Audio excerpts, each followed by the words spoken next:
বিটিসিৰ chief মাননীয় হাগ্ৰামা মহিলাৰী স্যাৰে আমাৰ NDA প্ৰাৰ্থী থানেশ্বৰ বসুমতাৰী ছাৰৰ হৈ পেলাই আজি আমাৰ এই নিমুৱা ফিল্ডত আহি পেলাই উপস্থিত হৈছিলে।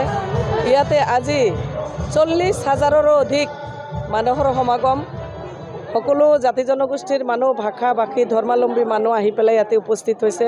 আমাৰ এনডিএৰ প্ৰাৰ্থী থানেশ্বৰ বসুমতাৰী ছাৰক নাঙলৰ চিহ্নত ভোট দিবৰ কাৰণে সকলো মানুহ ওলাই আহিছে।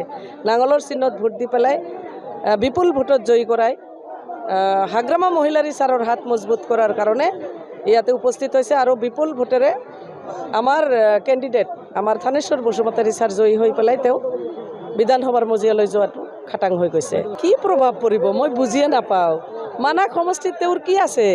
না এটা ডিষ্ট্ৰিক্ট কমিটি আছে, না ব্লক কমিটি আছে, না তেওঁলোকৰ কোনো বুথ কমিটি আছে, না সংগঠন আছে, তেওঁলোকৰ না বিটিচিত কোনো প্ৰভাৱ আছে, না বিটিচিৰ সেই কোকৰাঝাৰত এজন MCLA আছে। কি প্ৰভাৱ পৰিব? বিটিচিৰ ৰাইজে, বিটিচিৰ চিফ মাননীয় হাগ্ৰামা মহিলাৰী ছাৰ, মই বেগম আখতাৰা আহমেদ আৰু আমাৰ মানাহ বিধানসভা সমষ্টি হিচাপে দিগন্ত গয়াৰী আমাৰ কাৰণে আমি কাম কৰাৰ কাৰণে আগবাঢ়ি আহিছোঁ। আমাৰ কাম কৰাটোৱে ৰাইজে বিচাৰে। বিটিচিৰ চিফ মাননীয় হাগ্ৰামা মহিলাৰী ছাৰৰ লক্ষ্য আৰু উদ্দেশ্যৰ প্ৰতি মানুহৰ আস্থা আৰু বিশ্বাস আছে। অখিল গগৈ ইয়াতে কি উন্নয়ন সাধন কৰিব? কি মানাহত তেওঁৰ কি অৱদান আছে? তেওঁৰ বিটিচিত কি অৱদান আছে? তেওঁৰ কি চমক আছে? কি চমক দিব পাৰিছে? কোনজন ৰাইজক কেতিয়া আহি পেলাই কি কাম কৰি দিব পাৰিছে?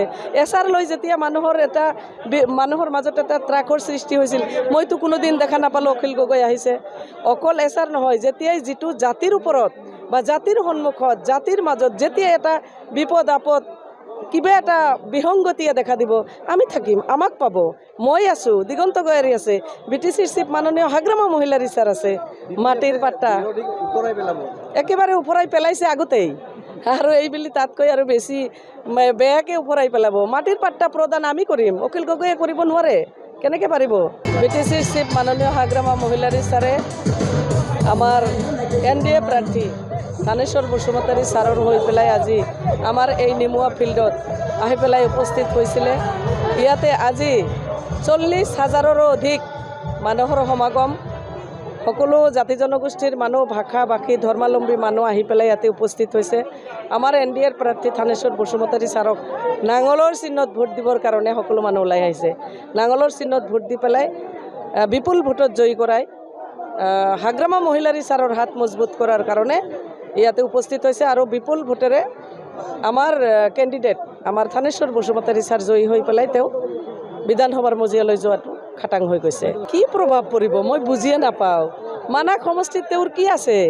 না এটা ডিষ্ট্ৰিক্ট কমিটি আছে, না ব্লক কমিটি আছে, না তেওঁলোকৰ কোনো বুথ কমিটি আছে, না সংগঠন আছে, তেওঁলোকৰ না বিটিচিত কোনো প্ৰভাৱ আছে, না বিটিচিৰ সেই কোকৰাঝাৰত এজন MCLA আছে। কি প্ৰভাৱ পৰিব?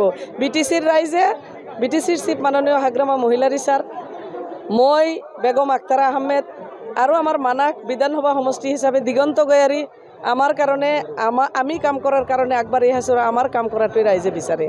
বিটিচিৰ চিফ মাননীয় হাগ্ৰামা মহিলাৰী ছাৰৰ লক্ষ্য আৰু উদ্দেশ্যৰ প্ৰতি মানুহৰ আস্থা আৰু বিশ্বাস আছে। অখিল গগৈ ইয়াতে কি উন্নয়ন সাধন কৰিব? কি মানাহত তেওঁৰ কি অৱদান আছে? তেওঁৰ বিটিচিত কি অৱদান আছে? তেওঁৰ কি চমক আছে? কি চমক দিব পাৰিছে? কোনজন ৰাইজক কেতিয়া আহি পেলাই কি কাম কৰি দিব পাৰিছে?